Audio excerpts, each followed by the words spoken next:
In diesem Tutorial geht es um die Error Message Accessed None und die isValidNode. Es gibt verschiedene Nodes, die aber im Grunde genommen alle das gleiche machen.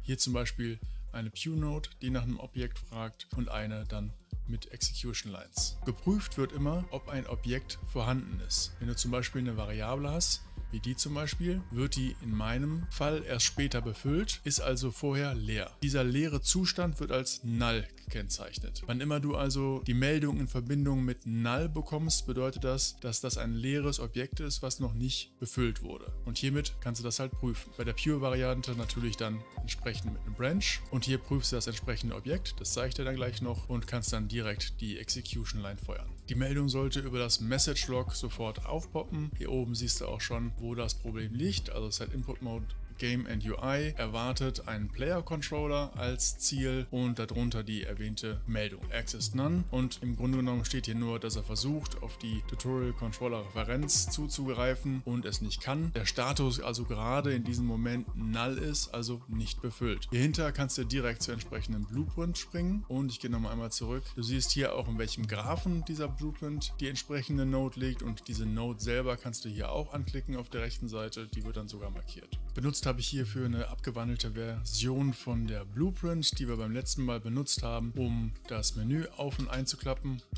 und die entsprechenden Einstellungen zu ändern.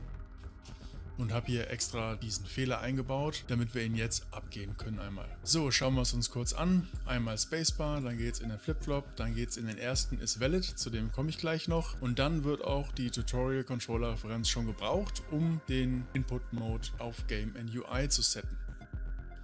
Hiernach wird er nochmal gebraucht, um Show Mouse Cursor zu aktivieren. Hier unten natürlich auch das gleiche und dann noch ein paar andere Sachen, aber das sind so die wichtigsten. Hier wird die Tutorial Controller Referenz gebraucht und die ist zu diesem Zeitpunkt Null.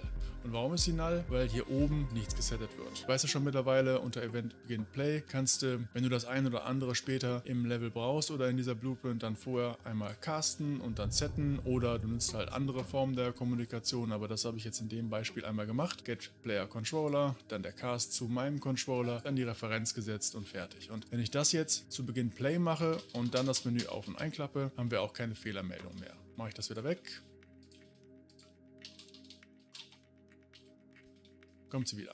So, kommen wir jetzt zur anderen isValidNode. Die habe ich jetzt einfach genutzt, um zu prüfen, ob ich überhaupt nochmal ein Widget erstellen muss. Und das auch ganz einfach, weil am Anfang weiß ich ja, dass das Ganze nicht valid ist. Die ist ja noch nicht gesettet, die wird ja erst hier gesettet. Also geht er zum ersten Mal garantiert hier runter. Created das Widget, settet die Referenz, also diese hier, ist in dem Fall dann also nicht mehr null. Dann kommt der ganze UI-Kram, Maus und so weiter, Add to Viewport, und dann geht er hier weiter. Wenn ich nochmal Space drücke, dann geht der Flip-Flop hier runter und dann geht alles wieder zurück. Am Ende dann Remove from Parent und das Widget verschwindet wieder.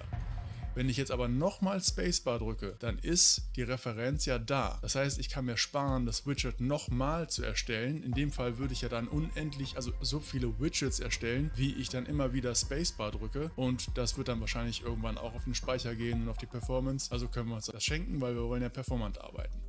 So, also in dem Fall geht er hier hoch, checkt, aha, die ist ja da, und schnappt sich einfach die Referenz und settet dann den ganzen Kram. Schenkt sich also komplett diesen Part, weil brauchen wir nicht. Wenn du wissen willst, was Pending Kill bedeutet, dann lass ein Abo da, das kommt demnächst auch noch. Daumen hoch freut mich natürlich auch immer, und vor allen Dingen Kommentare zum Thema. Wie benutzt du die isValidNode und was für Probleme hast du damit schon gelöst? Damit ist das Video auch schon am Ende und wir sehen uns am Samstag. Bis dahin.